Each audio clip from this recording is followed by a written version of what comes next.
ദൈവത്തിന്റെ അതിപരിശുദ്ധമായ നാമത്തിന് മഹത്വം കൊടുത്ത് നല്ല ദൈവം ഒരു ദിവസം കൂടി ഈ ലോകത്ത് നമ്മെ ജീവിക്കാൻ അനുവദിച്ചിരിക്കുകയാണ്. നല്ല ദൈവത്തിന് നന്ദി പറയുന്നതിലുപരി ഇന്നത്തെ പ്രത്യേക പ്രാർത്ഥന നിയോഗമായിട്ട് നമ്മെ തകർക്കാൻ നോക്കുന്ന എല്ലാ തിന്മയുടെ ശക്തികള് ദൈവകരങ്ങളിലേക്ക് നമുക്ക് കൊടുക്കാം. പ്രത്യേകിച്ച് 27-ാം സങ്കീർത്തനം 5-ാം തിരുവചനം നമ്മളെ പഠിപ്പിക്കുന്ന ഒരു കാര്യമുണ്ട്. ക്ലേശകാലത്ത് ദൈവമായ കർത്താവ് തൻ്റെ ആലയത്തിൽ നമുക്ക് അഭയം നൽകും. തൻ്റെ കൂടാരത്തിനുള്ളിൽ നമ്മെ ഒളിപ്പിക്കും. ഉയർന്ന പാറമേൽ നിർത്താൻ അവിടുന്ന് നമ്മെ അനുവദിക്കും. ദൈവമക്കളെ, നമുക്ക് വിശ്വസിക്കാം.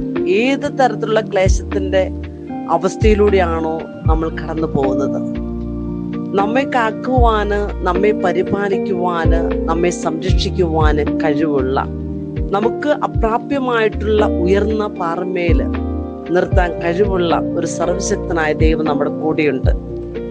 ഒരിക്കലും നമ്മളെ തകർക്കാൻ അവിടുന്ന് നമ്മളെ അനുവദിക്കുകയില്ല.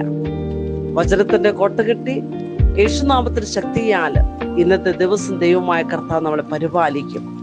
വിശ്വസിക്കുന്ന മക്കളില് പ്രത്യാശ അർപ്പിക്കുന്ന, അവിടുന്ന് ആശ്രയിക്കുന്ന ഒരു മകനെ, മകളെ ദൈവമായ കർത്താവ് കൈവിടുകയില്ല.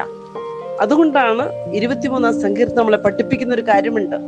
മരണത്തിന്റെ നിഴൽ വീണ താഴ്വരയിലൂടെയാണ് ഞാൻ നടക്കുന്നെങ്കിലും ദൈവമായ കർത്താവ് കൂടെ ഉള്ളതിനാൽ ഞാൻ ഭയപ്പെടുകയില്ല. തീർച്ചയാണ് ദൈവമക്കളെ, കടന്നു പോകുന്ന വഴികള് നമ്മേക്കാൾ കൂടുതൽ നമ്മെ അറിയുന്ന നമ്മുടെ ദൈവം, ആ ദൈവം നമ്മളോട് പറയുകയാണ്, പ്രശാന്തമായ ജലാശയത്തിലേക്ക് അവിടുന്ന് നമ്മെ നയിക്കും. അവിടുന്ന് നമുക്ക് ഉന്മേഷം നൽകും. തന്റെ നാമത്തെ പ്രതി നീതിയുടെ പാതയിൽ അവിടുന്ന് നമ്മെ നയിക്കും. വിശ്വസിക്കാം, പ്രാർത്ഥിക്കാം. ഇന്നത്തെ ദിവസം നമ്മൾ കാണുന്നവര്, നമ്മളെ കേൾക്കുന്നവര്, നമ്മളെ അറിയുന്നവര്, നമ്മോട് പ്രാർത്ഥന സഹായം ചോദിച്ച ഓരോ മകള്, നമ്മൾ പ്രാർത്ഥന ഉറപ്പ് കൊടുത്ത മക്കള്, ദൈവത്തിന്റെ ശക്തമായിട്ടുള്ള കരത്തിൻ കീഴില്, ദൈവനാമത്തിന്റെ ശക്തിയുടെ മുമ്പിൽ നമുക്ക് അവരെ വിട്ടുകൊടുക്കാം. കർത്താവാണ് നമ്മുടെ രക്ഷാകവചം, ദൈവമാണ് നമ്മുടെ മഹത്വം. നമ്മെ ശിരസ്സുയർത്തി നിർത്തുന്നതും അവിടുന്ന് മാത്രമാണ്. ഒരു സൈന്യം തന്നെ നമുക്കെതിരെ പാളയം അടിച്ചാലും ദൈവമായ കർത്താവ് നമ്മുടെ കൂടെയുണ്ട്.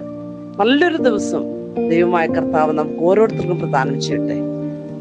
ദൈവം നമ്മുടെ കൂടെയുള്ളപ്പോൾ നമുക്ക് ആകുലപ്പെടേണ്ട ആവശ്യമില്ല. കാരണം നമ്മെ ശക്തിപ്പെടുത്തുന്ന, അനുഗ്രഹിക്കുന്ന ദൈവം നമ്മളെ ഒരിക്കലും തള്ളിക്കിടവയില്ല. നമുക്ക് വിശ്വസിക്കാം, നമുക്ക് പ്രാർത്ഥിക്കാം.